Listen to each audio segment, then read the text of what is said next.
2014ರಲ್ಲಿ ಹಾಸನದ ಆಲೂರಿನಲ್ಲಿ ಕಾಡಾನೆ ಹಾವಳಿ ವಿಪರೀತವಾಗಿತ್ತು ಅಲ್ವಾ? ಆ ಸಮಯದಲ್ಲಿ ಸೆರೆಸಿಕ್ಕ ಒರಟು ಕಾಡಾನೆಯೊಂದು ಈಗ ಮೈಸೂರು ಅರಮನೆಯ ಅತಿ ಪ್ರತಿಷ್ಠಿತ ಪಟ್ಟದ ಆನೆಯಾಗಿ ಬೆಳೆದಿದೆ ಅಂದ್ರೆ ನಂಬ್ತೀರಾ? ಖಂಡಿತ. ಇದು ನಿಜಕ್ಕೂ ಅಸಾಮಾನ್ಯವಾದ ಬೆಳವಣಿಗೆ. ಆ ಕಾಡಿನಿಂದ ನಾಡಿಗೆ, ಅದು ನೇರವಾಗಿ ರಾಜಮನೆತನದ ಮರ್ಯಾದೆಗೆ ಇರುವ ಈ ಪಯಣ ಇದೆಯಲ್ಲ, ಇದು ಸುಲಭದ ಮಾತಲ್ಲ. ಹೌದು. ನಮ್ಮ ಮುಂದಿರುವ ಈ ಎಲ್ಲ ಮೂಲಗಳನ್ನು ಇಟ್ಟುಕೊಂಡು ಇಂದಿನ ನಮ್ಮ ಈ ವಿಶೇಷ ಚರ್ಚೆಯಲ್ಲಿ ಮೈಸೂರು ದಸರಾದ ಹೊಸ ಭರವಸೆ ಕಂಜನ್ ಆನೆಯ ರೋಚಕ ಪಯಣವನ್ನು ಬಿಡಿಸಿಡೋಣ. ಖಂಡಿತ.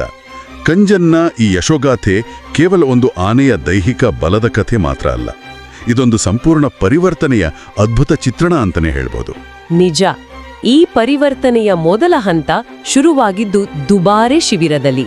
ಅಲ್ಲಿನ ಕ್ರೋಲ್ ಅಂದ್ರೆ ಈ ಕಾಡಾನೆಗಳನ್ನ ಪಳಗಿಸುವ ಮರದ ಗೂಡು ಇದೆಯಲ್ಲ, ಅದರ ನಿರ್ಮಾಣದ ಸಮಯದಲ್ಲಿ ಕಂಜನ್ ಭಾರೀ ಮರದ ದಿಮ್ಮೆಗಳನ್ನ ಅತ್ಯಂತ ಸುಲಭವಾಗಿ ಎಳೆತಿದ್ನಂತೆ. ಹೌದು.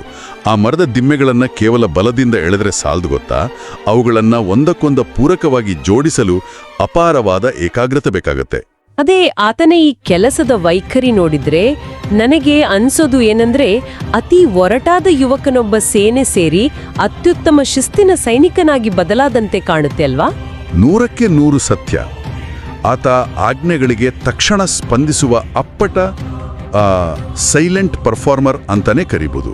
ಓಹೋ, ಅಂದ್ರೆ ಈ ಸಲಾಂ ಧೇರ್ ಅನ್ನೋ ಆಜ್ಞೆಗಳಿಗೆ? ಹೌದು, ಆ ಆಜ್ಞೆಗಳಿಗೆ ಆತ ಕರಾರುವಾಗಿ ಕೆಲಸ ಮಾಡುತ್ತಾನೆ. ದೈಹಿಕ ಶ್ರಮದ ಜೊತೆಗೆ ಕೇವಲ ತನ್ನ ಕೆಲಸದ ಮೇಲೆ ಮಾತ್ರ ಗಮನ ಕೇಂದ್ರೀಕರಿಸುವ ಈ ಗುಣವೇ ಆತನನ್ನು ಇತರ ಯುವ ಆನೆಗಳಿಗಿಂತ ಭಿನ್ನವಾಗಿಸಿದೆ. ವಾವ್.